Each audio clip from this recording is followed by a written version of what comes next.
Were the Nazis socialists, far left? The answer is yes.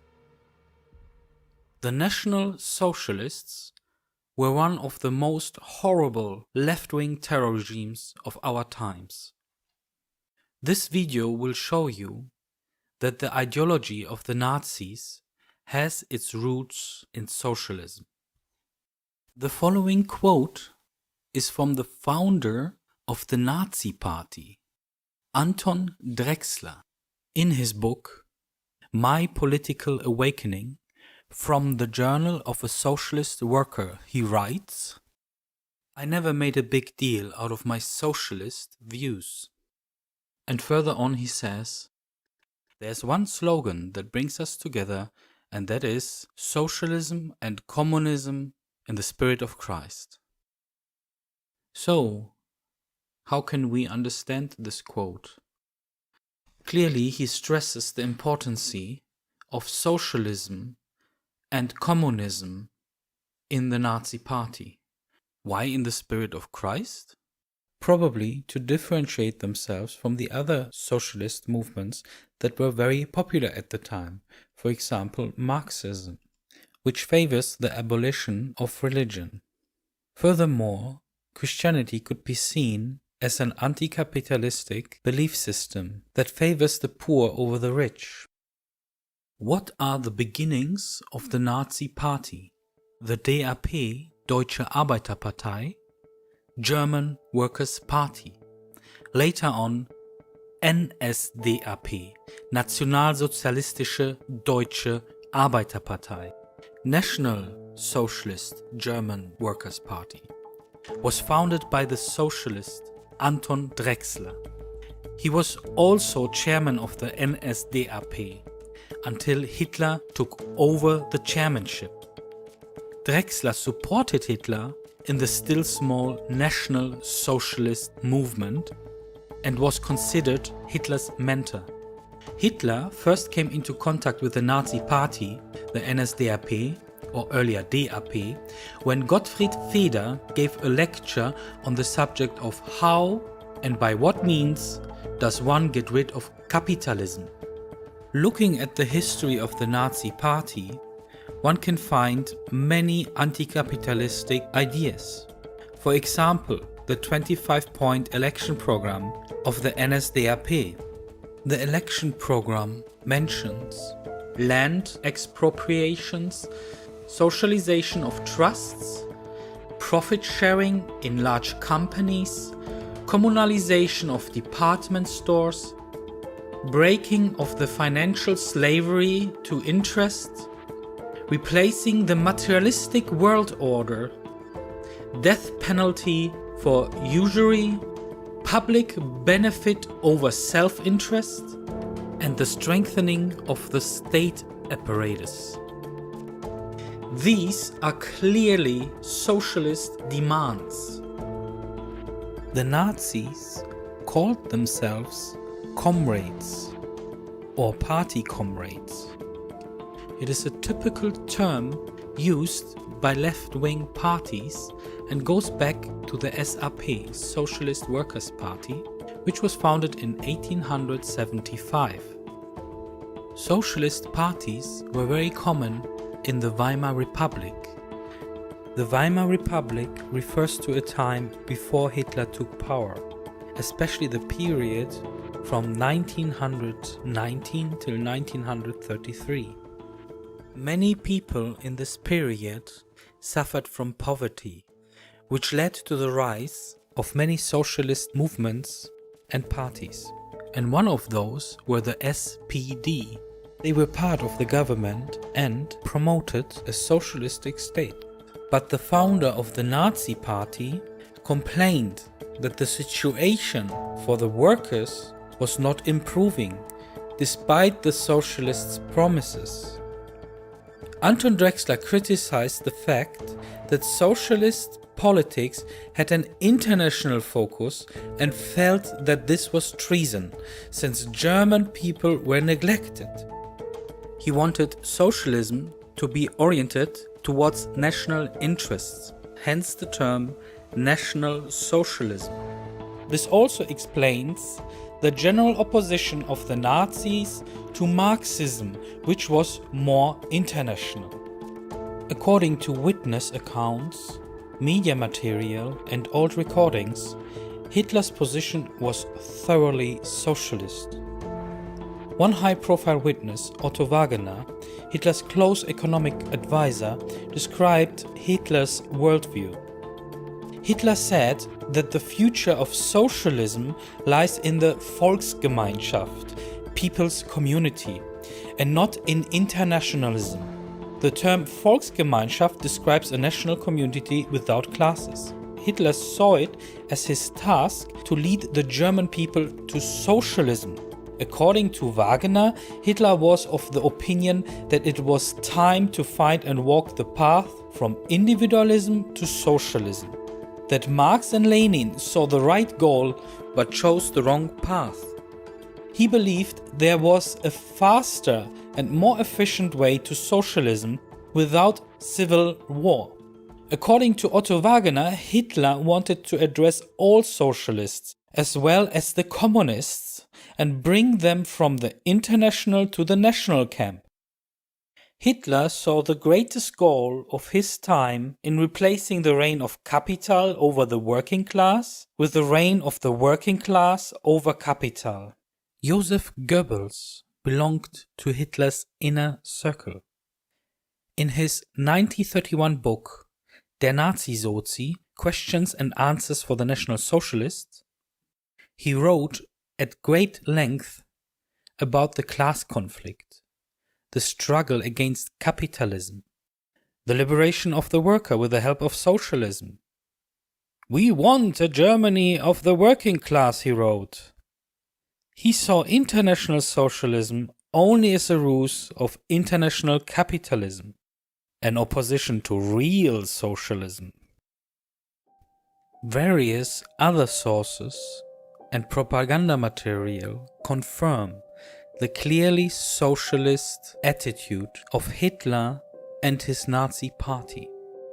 For example, opposition to capitalism, stand against high finance, liberation of the worker, opposition to unrestricted trade, community is everything, frowning upon individualism, higher taxation of the rich. Those are all leftist demands. And did the Nazis only talk about socialism? No. Once the people voted for them, the National Socialists put in practice a social program which benefited the poorer in particular and which was not entirely dissimilar to the demands of today's left. Pension increased by 15%.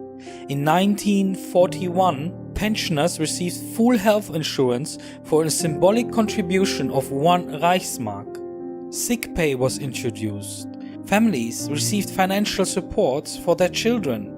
Measures were taken to protect debtors as well as tenants. It was quite difficult to evict a person or to collect his debt. Company and corporate tax increased from 20% to 40%, which during the war climbed to even 55%. Payroll tax was never increased despite the war. Laws were introduced to limit your rights to your own possessions. The Nazis centralized the economy so that small and middle-class businesses had a very hard time to survive. So yes, even during the war they acted on their socialist promises. As dictionary tells us, right-wing also means opposed to socialism. Socialism, on the other hand, is seen as a movement that is against a free market. Socialism wants to give the worker more economic influence and higher social security. This is exactly what the Nazis talked about and put into practice. How could Hitler have been right-wing? According to this definition, Hitler was left. One could ask, isn't socialism about giving power to the people rather than a dictator? The majority of the most dangerous dictators and autocrats of the 20th century was socialist. There were many despots who rose to power on the wings of socialism.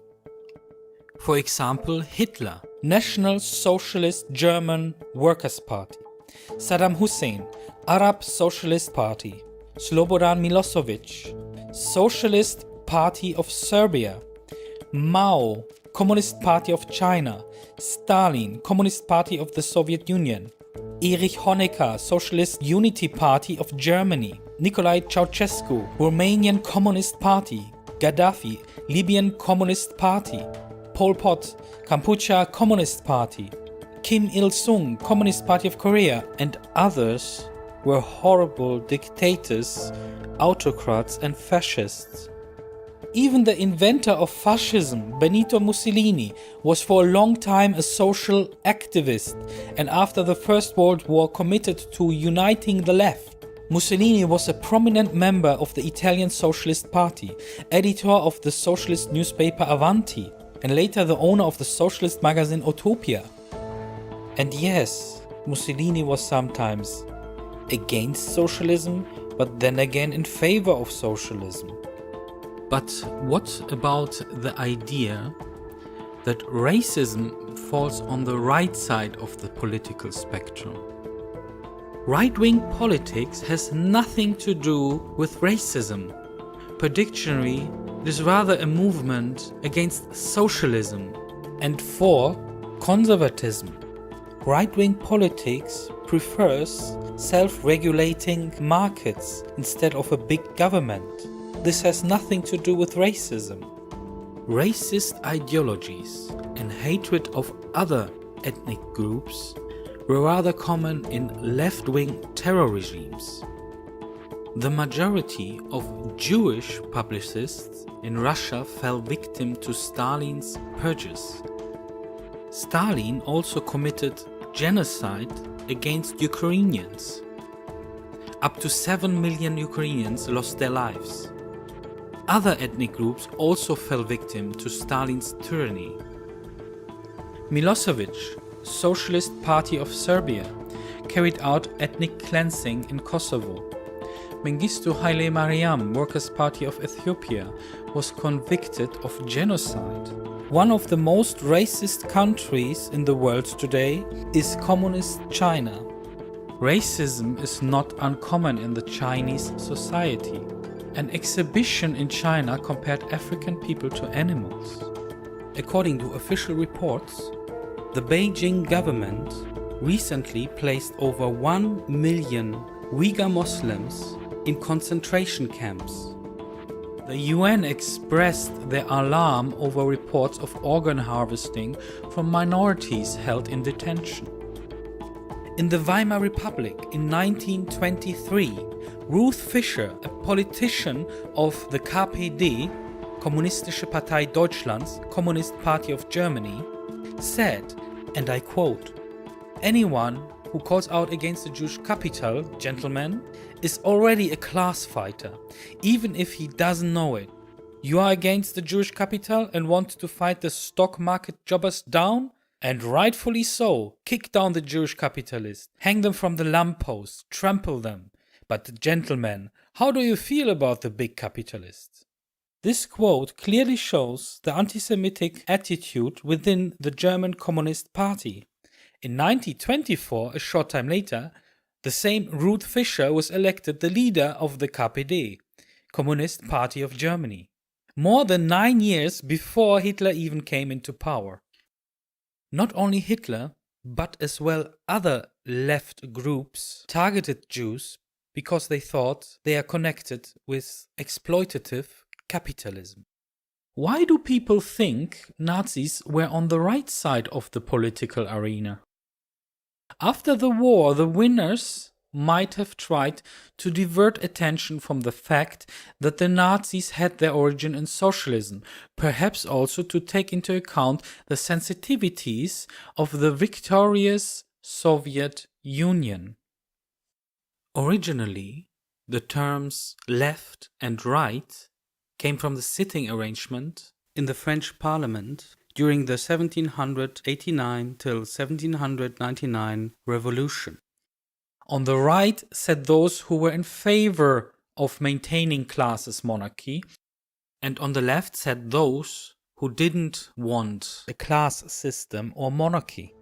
The NSDAP was against a class society and for the abolition of classes. The NSDAP wanted a classless national community, Volksgemeinschaft.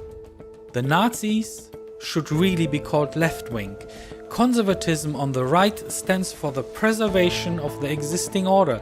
The left is in favor of socialistic reforms. From this point of view too, the Nazis are to be classified more on the left, as they overturned the existing system and wanted to create a new socialist order. From today's perspective, the right also represents the concept of less state and more economic freedom for the individual. This was undesirable to the Nazis. National Socialism was all about more power to the state and stronger regulation of the individual. This point of view also places the Nazis more on the left side. During the Nazi times, communists and socialists were arrested and even murdered.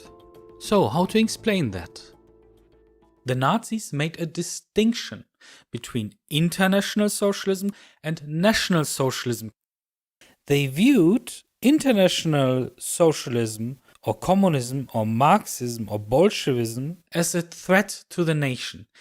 Before Hitler was voted into power, other socialists were in the government. The Nazis hated that those socialists didn't take care of the national interests, but rather served the interests of other countries. This is why the idea of National Socialism took hold. The National Socialists wanted their own socialism, which would primarily serve their own people, hence the name National Socialist German Workers' Party. The effort to eliminate other supposedly red Jewish forms of socialism, communism, ultimately led to the arrest of the supporters of such movements, including the Social Democrats. It is also worthy mentioning that leaders of other left-wing parties did not think twice about fighting each other. So there is no contradiction when Hitler had international socialists, communists, Marxists, or social democrats locked up. There were also purges within the National Socialist Party, just like with other socialist parties throughout history. Stalin had leftist groups arrested that didn't belong to his party, such as the left social revolutionaries, and had them shipped off to Russian concentration camps, gulags. There were many similarly dispatched victims, even among his fellow revolutionaries within the Russian communist movement. Cuba, China, North Korea, and other socialist dictatorships acted in a similar way. Violence, the suppression of opinion, an authoritarian state, an oppressive system, and other crimes of the Nazi era are not based on right-wing conservative thought models, but rather on left-wing socialism.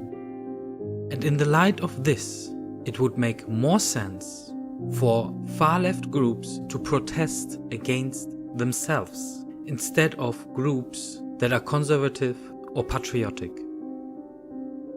Thank you very much. I hope we see each other soon. Please visit our website.